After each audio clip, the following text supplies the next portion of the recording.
despite my well-crafted, highly persuasive articles over the years here, and here. For example, corn ethanol and other biofuel mandates remain embedded in U.S. law.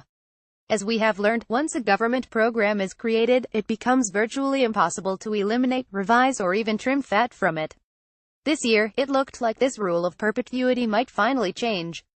The Trump-ruled Environmental Protection Agency proposed to use its waiver authority to reduce its 2018 biodiesel requirement by 15%, 315 million gallons, and possibly lower the 2019 total down to the 1 billion gallon minimum mandated by Congress. The proposed action would not affect corn or other ethanol production and blending requirements, despite growing problems with incorporating more ethanol into gasoline. The biodiesel proposal reflects hard realities. Biodiesel costs over $1.30 more than regular diesel made from petroleum. Despite this far higher cost, it gets fewer miles per gallon than conventional biodiesel. Domestic U.S. producers are unable to make enough biodiesel. In fact, their output is at least 250 million gallons below the mandated amount. The rest is imported, keeping America reliant on foreign suppliers. Some analyses conclude that domestic biodiesel output is actually 1 billion gallons below what the mandate explicitly and in reality requires. So the USA is truly reliant on imports to meet the quota. Since biodiesel is made from soybean, palm, canola, flax, sunflower and other plant oils, those crops must be grown on millions of acres of land, using enormous amounts of water, fertilizer, pesticides and energy. Biodiesel can also be made from waste vegetable oil and animal fat, but those are in minuscule supply. The demand for biodiesel is down. Volkswagen's fraudulent emissions tampering reduced demand for diesel-powered cars, and more people are driving electric and hybrid vehicles. Fraud is also rampant over renewable identification numbers that must be issued for every gallon of biodiesel produced and sold. Moreover, the primary justifications for biodiesel and all biofuels are missing in action. Fracking and other technologies have ended worries about imminent depletion of petroleum supplies, and a growing body of evidence shows that climate chaos due to human emissions of plant-fertilizing carbon dioxide exists almost entirely in computer models and data manipulation, not in planetary reality. Finally, foreign production often generates more social and environmental problems than biodiesel. Oil palm development in Indonesia, for example, causes deforestation, soil erosion, water and air pollution, habitat and wildlife losses, and social unrest. Plantation owners, investors and employees do well, some become very wealthy. Others, especially traditional landowners, suffer from reduced incomes and land use rights, takings of cropland they relied on for survival, rising land prices and other conflicts.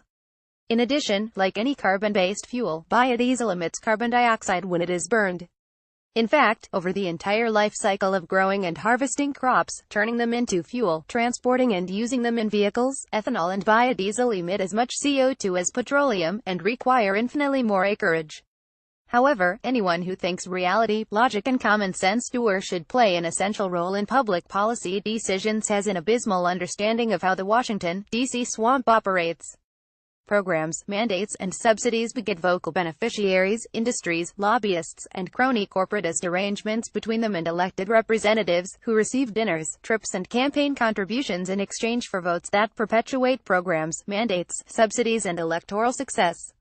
No sooner had EPA announced its intended biodiesel reductions, than the swamp denizens rose up in righteous wrath and united indignity.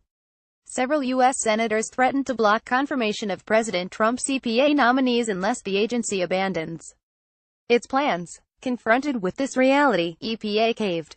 The biodiesel quotas remain and will increase even further. The D.C. swamp won this round.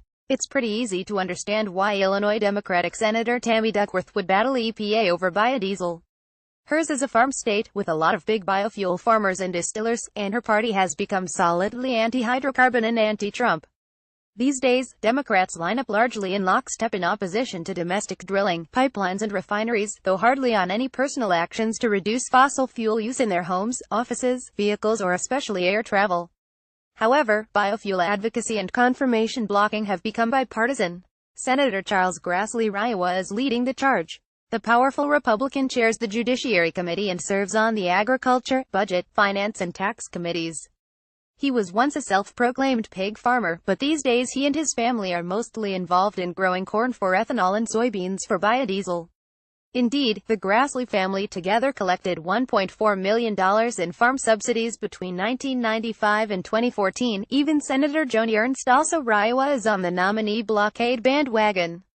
She may have been raised on a pig farm and learned how to drain swamps, kill pork, and make special interests squeal. Recall the famous campaign ad. But she is also on the Ag Committee, and Iowa is the corn state. Indeed, corn grown on acreage equivalent to her entire state, 36 million acres, is converted to ethanol every year. These senators and many House and Senate colleagues are determined that ethanol, biodiesel, and other biofuel mandates and targets will always and only go in one direction, upward. They are all convinced that any change, no matter how small or how focused on foreign imports of biodiesel, is a potential threat to the entire biofuel program, including their beloved corn ethanol program. Even worse, the EPA proposal could threaten their future campaign coffers and re-election prospects. They've promised to oppose any effort to reduce blending levels for ethanol and gasoline or undermine the integrity of biofuel programs. They threatened to vote down the president's EPA nominees unless the agency totally scrubbed its plan to reduce biodiesel mandates and imports. They claim these actions are necessary to protect energy innovation, fuel diversity, and jobs. Some still talk about biofuel preventing petroleum depletion and dangerous man-made climate change. Perhaps they are all smoking that special tobacco product they sell in Boulder, Colorado. But they have powerful positions and powerful friends, and they mean business. So the EPA and White House capitulated. The Renewable Fuel Standards (RFS) legislation began as an environmental program. But it has become a major farm subsidy program, and a vital campaign contributions program. It distorts markets by creating cash flows that people depend on for their livelihoods, lifestyles, and lobbying fees. In the case of ethanol, it involves growing corn that requires millions of acres of land, billions of gallons of water, and vast quantities of pesticides, fertilizers, tractor fuel, and natural gas, to produce energy that drives up food prices, damages small engines, and gets a third fewer miles per gallon than gasoline. With biodiesel, we have congressionally mandated production levels that are unnecessary and unrealistic. They are far above what farmers have shown they can grow and produce here in the USA. The mandates are also well above the amounts of biodiesel we need. And yet the laws require that production from biodiesel, corn ethanol, and advanced biofuels from switchgrass, etc., climbs steadily year after year. For once we have some people at EPA who might and should look into all of this, and implement practical, defensible reductions in these domestic and foreign biofuel levels. We should not saddle them with more politically driven mandates that hurt the environment and American consumers. But we did. The Washington swamp won. That's how it operates. However, the battle is not over. It has merely been joined. Next time around, there may not be critical nominees to hold hostage.